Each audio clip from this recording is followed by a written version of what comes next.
what do you guys think? Is there a balance between overtraining and being lazy? Like sometimes, initially, it's like, if you weren't training 3 times a day minimum, then you're just being lazy. But then obviously that leads into injuries. So like, where do you guys find the good balance?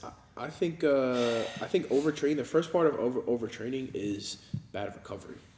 I think if you're not getting 8 hours of sleep bare minimum, you're not eating the amount of protein calories that you need, and I think those are the first 2 steps to avoid overtraining.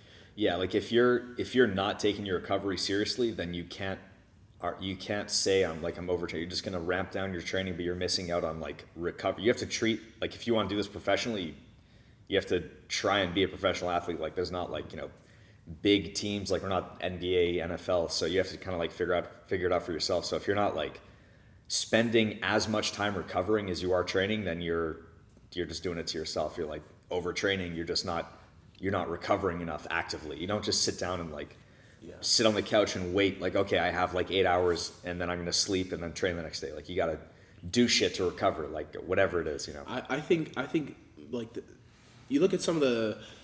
What's that machine that blasts electricity to your muscles? The TENS, yeah. TENS unit. TENS, right? So the idea of that is just to put more blood in that certain area, right? You're sending pulsing, blood there. Maybe. I think right? No, I think. Someone out there will hear this and be like, no, maybe. But I don't know. If I'm that. correct, then that's how I use lifting as a bit of rehab to put more blood in those areas that I need work on. So are you lifting To recover. Shit? Yeah. You heard it here. Yes. Well, both. Sometimes I lift for purpose. Maybe I'm trying to build a back. Other times I have something I'm dealing with, so I'll put more blood in that area. Maybe it's a shoulder, a knee, a foot.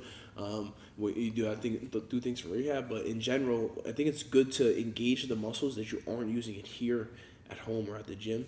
That way you can keep I agree. Balances out your body too. Like if you're constantly playing guard and wrestling one side forward, 1 foot forward, whatever, you're gonna look like a goblin. Gremlin. Yeah, like those Lord of the Rings orcs with the shield melted into their skin.